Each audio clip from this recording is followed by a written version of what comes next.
It's been about 1 year, roughly, since Elon Musk bought Twitter for a staggering $44 billion. Worth it. I couldn't even say that without laughing. And today, the valuation has been reported at $19 billion, which is a drop of 57% in their stuff. Now, I want to say this up front before we go too far. I am not an anti-Elon Musk guy. As a matter of fact, quite the opposite. I am very much, I'm kind of an Elon Musk fan. Now, I can be a fan of somebody and not be a fan of every single thing they do or say. Certainly that's the case with Elon Musk, but I love his cars. I own 2 of them.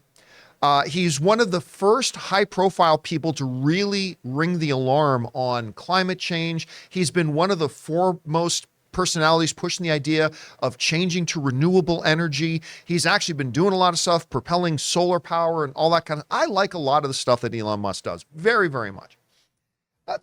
His Twitter ownership has been a bit of a fiasco.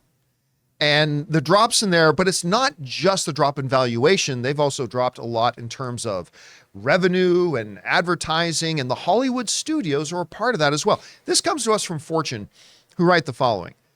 A year ago, tech mogul Elon Musk griped that he was obviously overpaying for Twitter in the $44 billion deal that the social network sued him to complete. Now, what that means is, of course, he made a big deal about buying it, made an offer, then tried to get out of it, but he had already submitted the offer, so he was sued by Twitter to complete the purchase, so he completed the purchase. Now we know how inflated Musk believes his bid was. X, the new name of Twitter, by the way, that was one of the dumbest things he'd ever done, on Monday informed employees eligible for stock grants that they would be receiving shares at a valuation of the company of $19 billion. Advertising revenue has plunged as much as 60% amid ongoing concerns about hate speech and misinformation. Hollywood studios, once a major spender, have reduced spending on the platform by up to 50%. All right.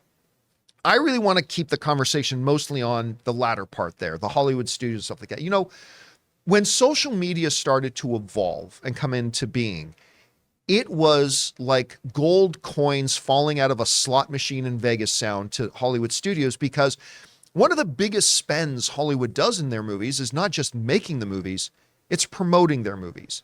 And social media offered a new avenue of promotion for those things at a much smaller cost per view than their traditional means. Buying ads in newspaper space, buying television spots, getting your trailers played in movie theaters, billboards and things like that. The value studios were getting from promoting their stuff on social media, not just from their own efforts, but then getting people like you and me to virally carry on that message and spread the word as well, has been huge. And thus, we've seen Hollywood studios spend a lot of money on social media, not just the development of their own social media departments, but also in promotion, advertising, all through social media stuff. And Twitter was one of the big places that they did it.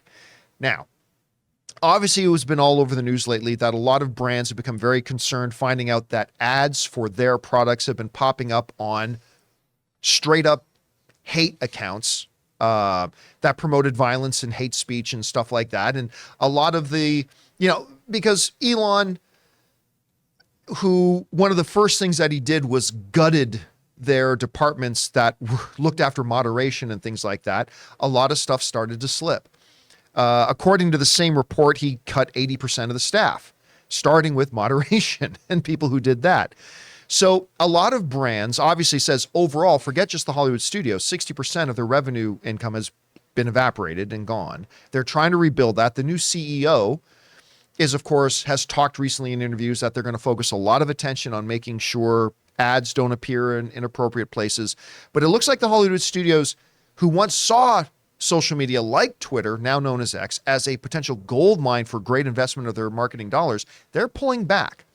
Guys, we want to take a second to thank a sponsor of today's video, Marine Lair. It's official, guys. I have found the softest t-shirt of all time, so soft, it's ridiculous. All thanks to the San Francisco-based Marine Lair. Marine Lair is the go-to brand for great fitting and stylish closet staples. Their clothes are that perfect mix of laid-back style and also looks and feels premium. It's time to invest in a wardrobe that will actually last. For a limited time, the John Campea Show viewers and listeners get an exclusive 15% off with the code Campea15 at marinelair.com. Now, guys, you know I am not the most fashionable guy in the world, but I appreciate a good looking shirt, but more importantly, I appreciate a comfortable shirt. And the shirts that I've got from Marine Lair fit both of those beautifully. And they've even got sizes like Marge, which is in between medium and large, so everyone can get their perfect fit. The best part, if you buy any 3 tees from Marine Lair, you automatically get 20% off. And Marine Lair goes way beyond just t-shirts too. They've got super laid back overshirts, pants, jackets, and all the cozy layers you want for the cooler seasons. I think we can all admit that the perfect tee can be hard to find. Look no further than Marine Lair. For a limited time, get 15% off with the code Campea15 at marinelair.com. That's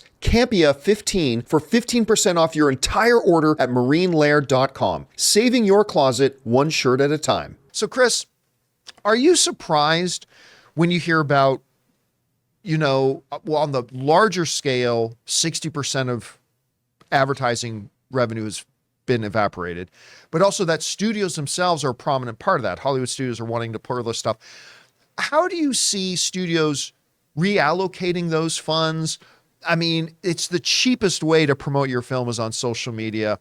But I mean, what do you make of this whole story? It is the cheapest way to promote your film, but usually you need the stars promoting it. And unless you've got B-roll that's already been signed off, I know the film Wish has a lovely B-roll kind of thing that's been circulating on Instagram of Ariana singing, and that kind of gets through the cracks here. But you usually have to have your celebrities going, hey there, we've got this great new movie coming out for people to get interested in it. Also, I don't know about you guys, but my algorithm with Twitter got really weird after a while. I was getting ads that made no sense for me whatsoever, promoted tweets that made no sense for me. It just got all kinds of crazy all of a sudden for me.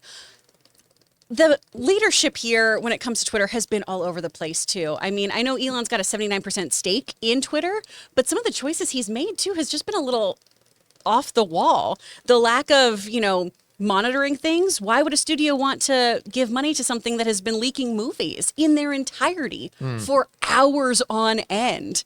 It just doesn't seem like a sound investment. Now, comparatively, they could go to Threads or something like that, but Threads still doesn't have the following that Twitter does. Say whatever you want. I know everyone says, I'm not doing Twitter anymore. I'm not doing X, whatever it's called. That still has, I think, double the users that Threads has.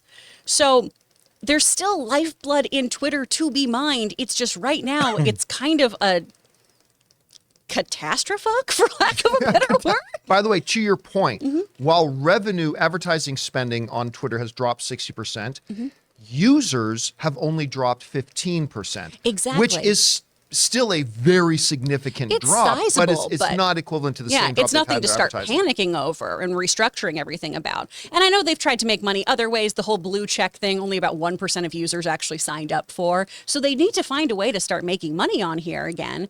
But with the studios not being able to promote fully the way that works best for social media, it completely makes sense to me that they'd pull out their money.